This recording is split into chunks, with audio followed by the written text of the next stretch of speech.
Thank you guys for coming first thing in the morning, of course, to see her. So totally worth it. Mithila, we don't have much time, so I'm going to jump straight into it. You were born on the internet. You were literally, you were before this whole internet, social media explosion happened. I remember even interviewing you back then. And, if you were on the internet now and if you were launched now, would things be different? Were things different back then? Things were very different back then. Firstly, hello, good morning. Thank you for coming. I know that it's very early for most of you, but thank you so much for coming. I appreciate it. Things would definitely be very different because right now, everything is very accessible as opposed to 10 years ago when we started. And I, first of all, didn't even know this was an avenue. I started in a time when internet was not a legit medium of entertainment, and that revolution was just beginning. So I think I caught it at the right time. You did. And after that, the fact that in 2026, you are here, we are talking, and you are headlining shows, you're headlining movies. By the way, I loved Happy Patel very much. I think your character was so cool. If I take you to the sets of Happy Patel, what was that experience like? It was so much fun because if you imagine Veer Das and if you enjoy his work and his humor and his comedy, you know that that's how it's going to be wherever and whenever you meet him. So it was exactly like that, and everyone on set was a riot to be around. There was Mona Singh, who's incredible. There's Sharib, Chang, Shushti Daude. So it was just like we would just sit together even when setups are happening. We'd just sit together, play word games, sing together. So it was a blast. It was a picnic. And you're managing this very well now. You're on OTT, then again you have a big screen release, then again you have a OTT. ये कैसे करते हैं? Because all the actors also watching would like to know, because is it a planned balance or this also happens? I don't think personally I have planned it. I am somebody, I have followed the same motto when I started, and I continue to follow it, is that I make most of the opportunities that have come my way. I have been fortunate to have received those opportunities because it's not easy to start out in the industry. So after many auditions and many a lot of hard work, we found our way through somehow. But I feel like I don't think that is planned ever, because also when you're doing a project, sometimes what happens is, like for example, what happened with Little Things we started on YouTube. Right. Okay, and then when Netflix India launched is when we launched as the Netflix original. So it's always like those plans also kind of happen on the go. Right. We are not. There was a time in between, right after COVID, where obviously theatre jana mana tha, ya hum ja nahi pa rahe the. So a lot of the projects that were supposed to release in the theatre just released online. So I don't think that ever is a plan कि मैं अभी ये करूँगी, अभी वो करूँगी. I just wish to be part of as many projects as possible, as many exciting projects and stories. And for that, enough offers come, enough good offers come? No. No, not enough, because they come, then they are not necessarily something that you find yourself resonating with, or it's maybe not a story that you want to tell. And then there are very few and far apart, so you have to really pick and choose. But I think I'm privileged to say that now I'm able to pick and choose from that. Yeah. As someone who saw the internet fame early on, do you think all of us, everyone sitting here, everyone watching on social media, we judge celebs and famous people and actors and cricketers a lot?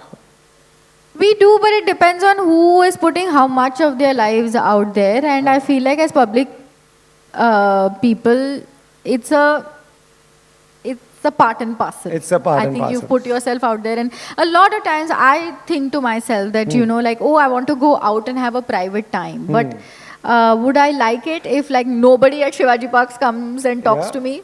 No. So please, if you see me at Shivaji Park, come and talk to me. So it's that feeling, that there is acknowledgement of the fact that hey, we watch your work and we like it. Not like it is again another thing, but at least we know you. Correct. So yeah. Everybody says when people are talked about, the returns for a celebrity are so much, and that the fame, the adulation, the money, the brands, the work, the love, and the followers, the likes. I'm telling you, the community also that gets built over time. I have been so thankful to the community that has been built on my pages, because I know that if there is a troll, if there is a hate comment, there is a bunch of people who will come and deal with that, and I don't have to do anything. Yeah. Like, they will speak on my behalf, and that is so heartwarming, and that it's just the best parts of being in the public, I think. Right. What is your strategy? Do you have a strategy ki I will put this much out there, I will not put this out there, I will not post just a coffee cup? What is your strategy? If you must know one thing about me, is that I am very lazy. Okay. So it doesn't intuitively come to my mind कि आज मैं coffee P रही हूँ, बारिश हो रही है, तो इसका फोटो निकाल के मैं डाल दूंगी. और जब मैं हॉलीडे, और for example if I am ever on a holiday, it will never strike मी कि अच्छा ये क्या मस्त हसीन वादियाँ हैं, तो इसका photo I will maybe click them, but I'll forget to post. So I'm never posting in real time. So I think for me, if it doesn't feel organic, then I can't do it, because I feel like my audience has also seen me be as organic. Correct. And they have seen me grow literally from not wearing any makeup to now like this fully glammed up version. So I feel like they are very accepting of whatever I am willing to put out there. So I don't think I have a plan. जब मन में आए जो तो मैं करती हूँ. Nice, that's nice. What do you do for your own sanity? Ki these are the few things I will never leave. Makes me happy. Food makes me happy. So if there is like, if I'm very, I don't stress eat because I can't when I'm stressed. But if I feel like I'm having a low day, the one thing that will definitely change my mood is some like food item that I love. So I will treat myself to it. Okay, So food and music. Two things. Food and? That music. Okay, nice. I don't think like What kind of music? anything. Bajao, My playlists range from the 70s to the 2000s, from English, Hindi, Marathi to Kannada, Telugu, Tamil, Malayalam, anything. Nice. Anything. Nice. And she's super busy, guys. We somehow managed to get her. She has a flight at 11:45, I think. So we are going to rush this. But you're going to Hyderabad because for Super Subudh. This is coming on Netflix. Tell us the whole experience. What was it like? It was incredible. First of all, the privilege to be part of the first of Netflix. So this is Netflix's first Telugu show. Right. And I get to be part of that. And it was incredible. It's something that, it's a character that you've never seen me play. Okay. Because I'm playing a village girl. I'm playing a girl from a Telangana village. Right. So obviously I'm looking different. I'm sounding different. Okay. The attitude is different. And I loved Malik Ram, who's our co-writer and the director of the show. I was just telling him backstage some time ago that it's been a while since a director has pushed me in directions I didn't think I could go in. Like, he has really challenged me, and I'm very excited for all of you to watch that show. Nice. And you're okay with the language? You all have to work across languages. You're okay? You're comfortable? Yeah, I think so. I think now, so far, I've worked in Telugu and Tamil, and I feel like Telugu is easier to pick up. I wish that I learn these languages, but it's very hard. Like, it's something that you really have to dedicate your time to, because bhasha aise nahi sikhi jati hai, aise overnight. So I can learn my lines, yes. So that is manageable. Tamil is a little more difficult, and Malayalam, I'm pretty certain, is even more difficult. But yeah. Nice. As someone who's doing well in her career, and also I feel has managed social media really well, what will you tell the students watching this? What should be the right balance?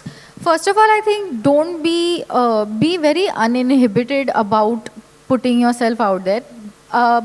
Having said that, choose what you want to put out there, because sometimes it's like we overshare and then we are like, oh, but people are judging me on this, but you've chosen to share something that maybe you should have like had the prerogative to be judged on or not, or be thick skinned.